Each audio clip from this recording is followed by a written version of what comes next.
आं सानदोंमोन जोंनि बिबथै आरो आं लोगो दंमोन जों फैदों नाराबारि एट गयथ' माने बाथिफोरा ड्रप खालामनो जेनेबा आंनि सासे ड्राइभार दंमोन आं बेनाव ड्राइभाराव हैनोमोन जा माने 20 जनसो दंमोन बे लामायाव ओमफ्राय आंनि गारियाव बारस'नानै फैबाय सासे मानसिया माने गोजा गोथां लानानै बारस'बाय माने बेखौ माने दानबा बैसो माने बजबनानै आंनि गारिखौ बुख्रुबनानै फोथैनो सानदोंमोन आरोखि माने आं सानबाय आयौ मा आंखौ नुनानै बे सासे जायसो सिनायखि दङ मा सासे होननानै जायफोर मिथिनाय मानसिया माने गावनि लामाजों माने दोरोदलांबाय खारबाय ए बिदि नङा होननानै मानसि बे मानसिया बिदि नङा होननानै ओमफ्राय मा जाखो होननानै ओमफ्राय आंनि गारि बिबथै जों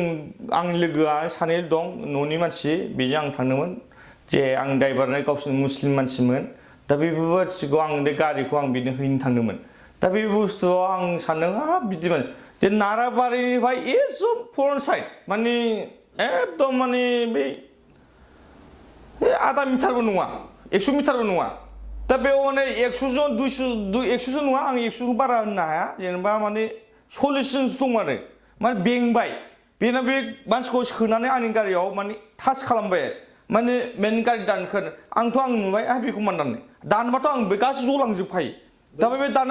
दानहां जादों बे दा थैखो सानगोन मानसिफ्रा फैजोबबाय माने बे ओरैबादि बेबो गामि मानसि नङा माने जेन्थेया जोंबादि जेकेट टेकेट गाननाय मानसि सेर दंमोन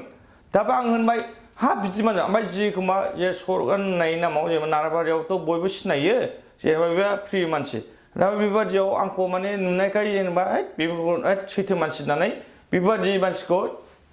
मानो माखौ हगारदो होननानै बे सानबाय सोरबा मोनसे नलेज लादोंमोन खोमा बेबादि एरियानि ओरै थांबा बर' मानसिखौ बुथारनाय टारगेटमोन बे जयपुराव बेबादि टारगेट लादोंमोन खोमा दा बे आं सानो आङोथ' मैया दाखालि गारि लादोंमोन जेनेबा जों जेनेबा लोगोजों बेरायो मोनागुना आं मोसालायो जेनेबा थाङो जेनेबा आं मा भुल मावदों जेनेबा आं सैथो नांगौबा आंखौ जेलाव सास्ति हो जेल हो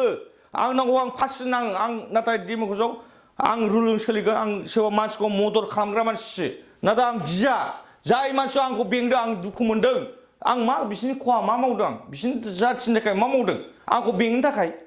मा बे लामाजों आं बेरायनो हाया नामा आं नङा आं बे सानै साथामजों लोगो बेरायदों बेबो 8:30 बे टाइमाव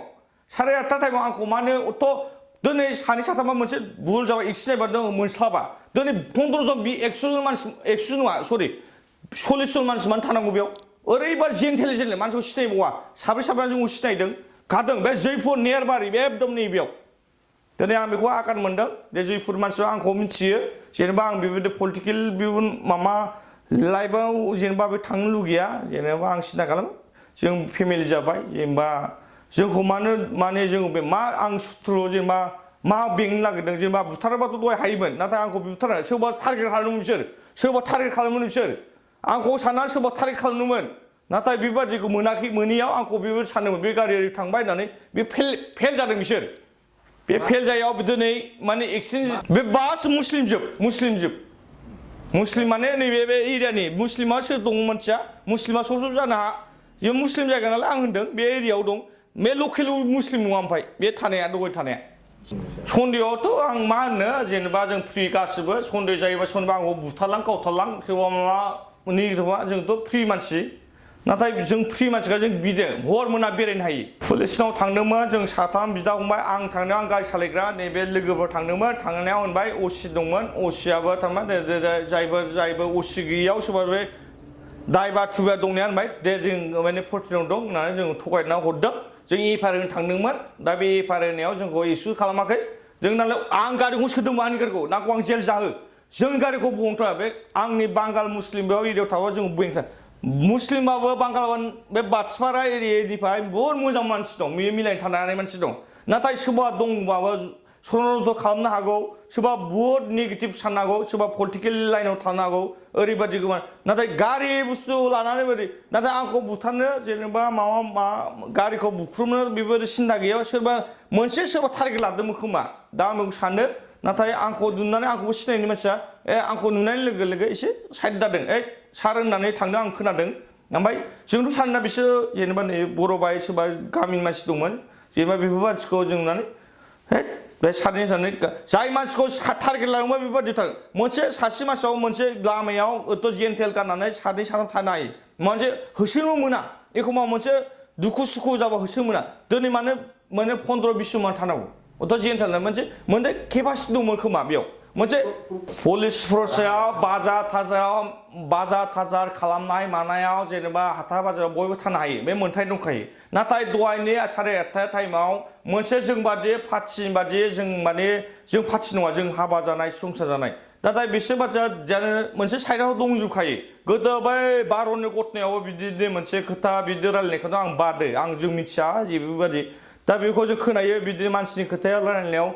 मा गावथानाय बुथारनाय मानाय बेबायदि लाइनखौ जों नाङा जेनेबा मोनसे जों लामायाव जों ओंखारो जों गारि सालायग्रा मानसि जों थाङो मानसिखौ लिफ्ट खालामो थाङो जोंखौ हेफाजाब होनांगौ सोर थाङो माने नागिरनांगौ सोरबा दुश्मनखौ मोना जोंखौ हेसमेन्ट होनाङा बेखौ आं सानो जेनेबा जों हिउमेन राइट जेनेबा जों लं टाइम नागिरो लं टाइम थांनो लुगैयो माने लं टाइमखौ जों लुगैयो जेब्लाबो माने स्ल' बुस्थुखौ जों लुगैया मोजां लाइनखौ लुगैयो नाथाय बे बुस्थुआ मा जानो होनाया गोदो जाबाय खोनाबाय उन्दैनिफ्राय खोनाबाय बे बुस्थुआ दिनै आं नङा दिनै आं माने लोगोफोर दं लोगोआवबो दिनै कमेन्ट लानो हागोन आंबो होनो दहायबो एफआइआर होदों थानायाव लायाखै लानाया ओमफ्राय दा दिनैसो जानानै दाख्लैनिफ्राय जानाय जायो फैगासिनो दं जेनेबा आं होबा जानाय नङा नाथाय आं दिनै दुखु मोनदों आं ड्राइभ खालामनायाव दिनै 20 जनसो फैनाय मानसिया दिनै आंनि गारियाव बारस'नो नाङामोन न'खरसेनो लामा नाराबारि नियारबाय जयपुर बे बुस्थुखौ गोसोखांनांगौ बिसोर मा सिन्था दं बिसोरा मा सोरबा मा एटाक खालामनाय दा बे बुस्थुखौ फैनाङामोन आरोखि बिसोर दा बेनो आरोखि नोंथाङा सानाय सुनाय बेरामनि जेंनायाव गोग्लैदों नामा जुदि नोंथाङा सानाय सुनाय दंब्ला जिंगासिनांगौ गैया चिरां जिल्लानि बेंटल गेट साफागुरियाव दायो एसआइ निउर' थेरापि सेन्टार दंसै बे थेरापि सेन्टाराव नोंथाङा गोरलैयैनो देहानि सानाय सुनायखौ फाहामथाय लानो हागोन बे आथिं सानायानो जाग्रोदों ओमफ्राय जानाया एसे सिगांनिफ्रायनो जाखादों ओमफ्राय बिदिनो गुबुन मुलि जाबाबायदों ओमफ्राय हामाखै